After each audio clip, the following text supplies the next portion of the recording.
大家好，我是云飞。14 Ultra 一出来那会儿，我就去借了手机拍摄，制作了小米13 Ultra 与它的一个对比。其实整个对比下来，真正让我有强烈换机欲望的点没有太多个，无非就是补全了长焦微距，吸引力会大一些。本来我是不想买的，但后面我又出了一些软件的分享，关于14 Ultra 一些软件方面的更新还是挺不错的，特别是专业模式分隔权限开放的程度更大，以至于很多粉丝催更关于它的分隔预设。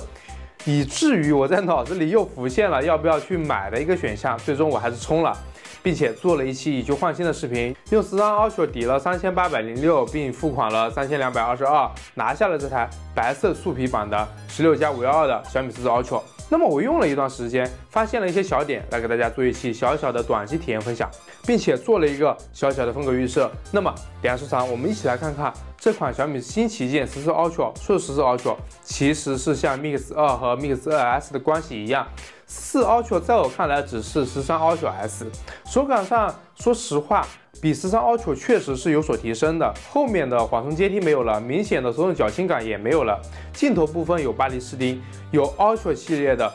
这个金圈，也有一圈镜面的圆环。我感觉这个灵感应该是来自于相机的接口，你看这是不是一模一样？小米的影像旗舰为啥给人一种相机的感觉？就是细节就在这些点上。之前玩的那个摄影套装也是，那个卡口就是类似于相机的卡口，正面最大的改变就是四面变成了微曲，手感更好了，屏幕也比之13 Ultra 更宽一点，其余的外观上几乎没有任何的改变。电源按键有此前的光滑，加了一些装饰上去，蛮按的时候可以明显区分电源键和音量按键，整体的外观变化就这些。你说这是不是13 Ultra S 吧？苦了我们这批之前买了13 Ultra 的人啊！现在买14 Ultra 又没有什么大升级，但不买吧，14 Ultra 又补全了上一代的缺憾，就很尴尬，特别是长得还差不多。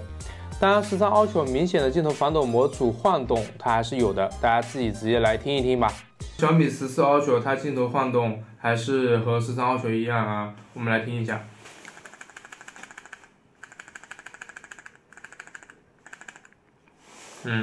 只能说明它这个防抖真的是很大啊。这个是正常的，一般不要特意去玩，也不太影响。日常使用里面，这个尺寸的手机对于男生来说几乎就是极限了，而对于娇小的女生来说，这个尺寸就没有什么太大的必要了，拿着都够不到另一侧。日常打开 APP 啥的，这就没必要测了啊。14 Ultra 的处理器是最新的8跟3，目前我用着就是没有遇到卡顿，特别是配上这么个大机身，性能方面我测试了王者，在目前不到20度的测试环境下，几乎就是一条直线保持120帧。14 Ultra 它的这个曲线，这是第一把、第二把、第三把，确实是非常稳。当然这已经是顶级旗舰了，这个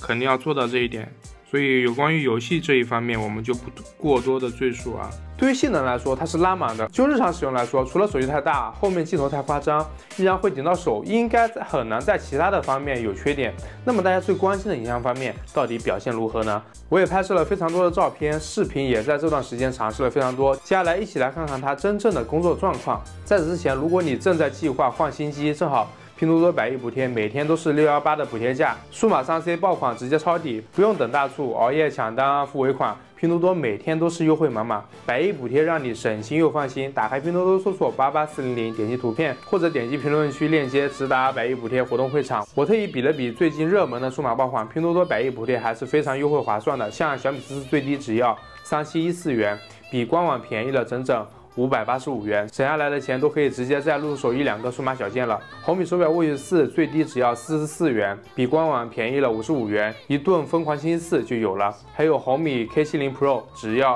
2783元，比官网便宜了816元，这补贴力度是相当大了。前段时间小伙伴想购买小米14，几个平台比价之后，还是选择了拼多多100亿补贴，16+512当时到手只要4048元，拼多多补贴了500多元，力度大还放心。除此之外 ，iPhone 15系列现在只要4498。拼多多补贴了1501元，属于是历史低价了，真的是买到就是赚到。而且100亿补贴，所有商品假一赔10，而且都有品质险保障。最近买东西的可以先来拼多多比比价，同样的商品说不定能便宜几百甚至几千。首先是照片方面，我到手目前其实没有太多时间去外面拍摄，但说实在的，确实挺好的。咱们主页是拍摄视频，拍摄封面甚至可以用来参考一下。先用14 Ultra 拍一下，看看最终的效果，然后用相机拍摄再制作。讲真的，这个效果是非常不错。错的。一些封面其实如果不是自己要求高，都可以直接用它来拍摄，这是它作为影像旗舰的实力。当然，这个环境灯光也很重要，出这样的效果不足为奇。但我到手之后还拍摄了很多，我们可以一起来看看。最惊艳的还是5倍的长焦微距，这效果真的很艺术了。但对于景深融合这个功能，在最近对焦距离内，大家还是别用了，或者稍微往后移那么一点，因为目前最近依然会出现反效果，无法把最近对焦距离的优秀的合在一起。但过了这个距离还是非常不错的。14 Ultra 目前这个拍摄能力加上相册超动态显示，真的是非常还原现场感。我用手机拍摄了非常多喜欢的照片，长焦的成像也令人满意，特别是颜色的一致性。我前面几天去安徽的小双山县玩，全程都使用它拍摄记录，也是蛮不错的。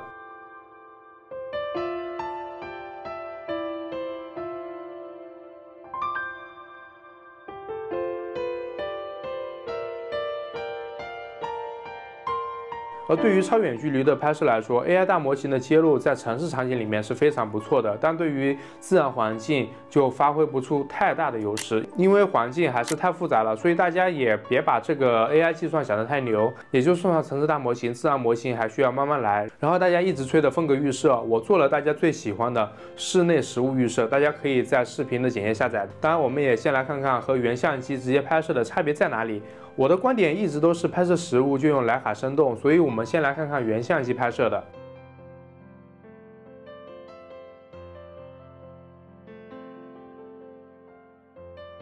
实物原相机拍摄已经很不错了，对吗？那么我们来瞧瞧我调过的有没有更诱人一点呢？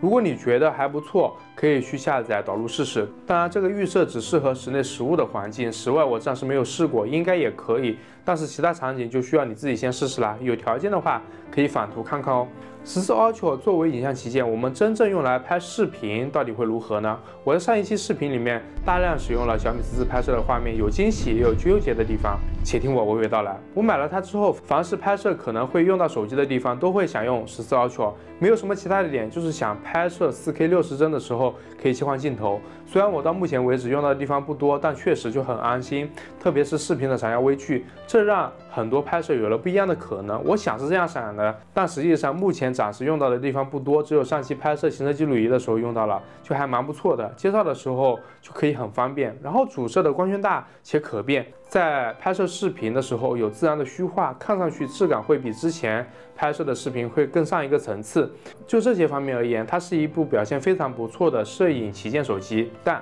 我们的拍摄就仅限于此吗？真正的视频拍摄会需要接入麦克风，且作为手机需要无线监看，需要自己确定曝光、色温等等。那么它在这些方面如何？先来看麦克风，就这样说吧，接入与否，就目前来说，我们属于不清楚的一个状态。在相机的界面并不会有一个标志告诉我们目前接入了麦克风，这点就很尴尬了。虽然我知道别家也没有做类似的提示，但作为一个影像旗舰来说，每次需要用各种办法来确定麦克风是否连接，确定声音的来源，就很尴尬呀。我希望小米可以在这方面做一点改进，且在设置里面提供更多的声音选项。声音的处理14 Ultra 相较于13 Ultra 是有进步的，我来给大家听一下实际的声音。小米14 Ultra 之前主要的弊病是关于麦克风方面啊，现在我已经接上了大疆的麦克2代，然后使用小米14 Ultra来录制这段视频。在这里我刚好再反馈一个它比较严重的点吧，就是使用小米手机拍摄的视频，第一帧永远都是黑屏的。我希望小米可以重视这个问题，因为我们在剪辑的时候，第一帧是黑的，我们就一定要掐头去尾，不然的话就会跟我现在视频里面展现出来的这样，就是突然闪一下，就是黑屏闪一下。我希望可以重视一下。我用小米14，还有小米14 Ultra， 还有小米13 Ultra 都有这个问题啊，希望可以重视一下。现在是它自带麦克风的一个收音情况，然后我们也可以简单听一下和我们佩戴麦克风有一个什么样的区别。第二个点就是小米14的导演模式，我是第一次想用这个功能，因为支持了 4K 60帧，所以我们在去小双上线的时候是想把它架在车顶上录制画面，但想得很美好，我们应该觉得这个功能非常棒，对吧？但很多 UP 和大家测试的时候都应该是在室内，在有 WiFi 的情况下，像我们这种情况，在户外的，我理解的是，只要双方都开个热点，然后连接上，可以互相通信即可，对吧？我们这也不要求融合设备中心可以互相感知彼此的存在了，但这不行，它会显示 WiFi 未连接。在我们的理解里面，肯定就是我们开一个热点，然后这个手机连接上，然后我们再进去，这里开导演模式应该就可以了，对吧？但是监视器遥控它可以启动，它是启动不了的，因为它需要开启 WiFi。我们用这个手机随便瞎开一个 WiFi 啊，我们用这个12 Turbo 开个 WiFi。现在我们的14 Ultra 连的是小米14的一个 WiFi， 然后小米14连的是红米的 WiFi， 但是这样子它确实可以开启，那启动可以，启动可以，对不对？那我们现在把这个12 Turbo 的关掉，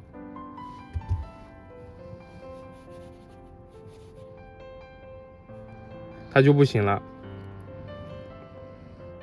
你说这个道理在哪里呢？就是它需要2个手机都同时连接到了 WiFi 才可以。所以我们就需要进行一个骚操作，我们再把这个14 Ultra 的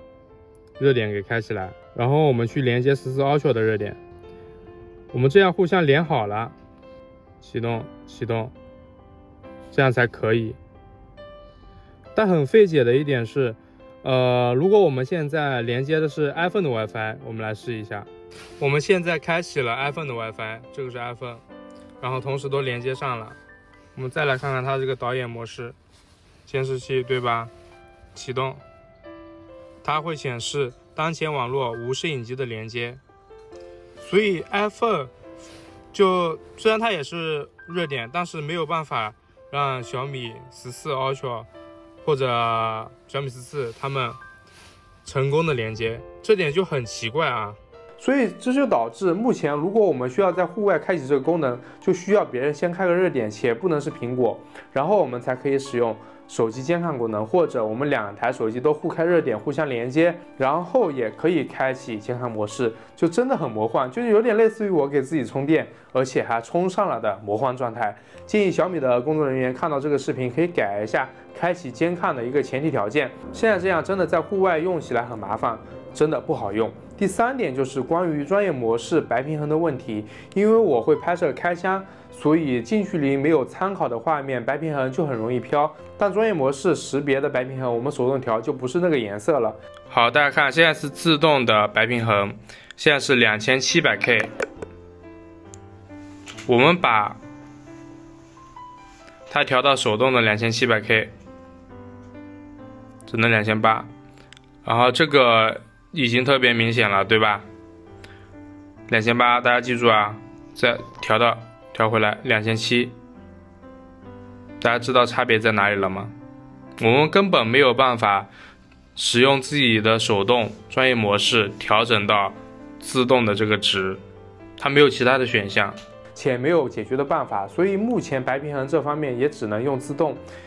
求改好吧，这对于真正想用手机拍摄正经视频的人来说还是挺重要的。就是我目前用它的一些感受，都是处于我自己的一个角度来看待它，可能和大家的角度不太一样，但挺多想买来拍照片、拍摄视频的用户来说，我这个视频应该可以给予一定的小的参考。总的来说，它很强，在日常的生活中没有解决不了的问题，但到了专业的领域，它还有挺多小的问题。真正解决掉这些，它才称得上是一台安卓第一的视频旗舰。这就是这次小米14 Ultra 的使用体验评测，仅在一定程度上给大家一方面的参考，还有很多其他的地方我会继续体验，下次我们接着聊。希望本次的评测可以让你了解小米14 Ultra 在我这里的体验。最后不要忘记了拼多多搜索88400，享受更多100亿补贴折扣福利。大家有啥问题也可以留言发弹幕，我看到都会尽量回复解答。记得多多支持，如果有什么想让我测的产品，也欢迎留言。我是云飞，记得点赞收藏。那我们下期视频再见。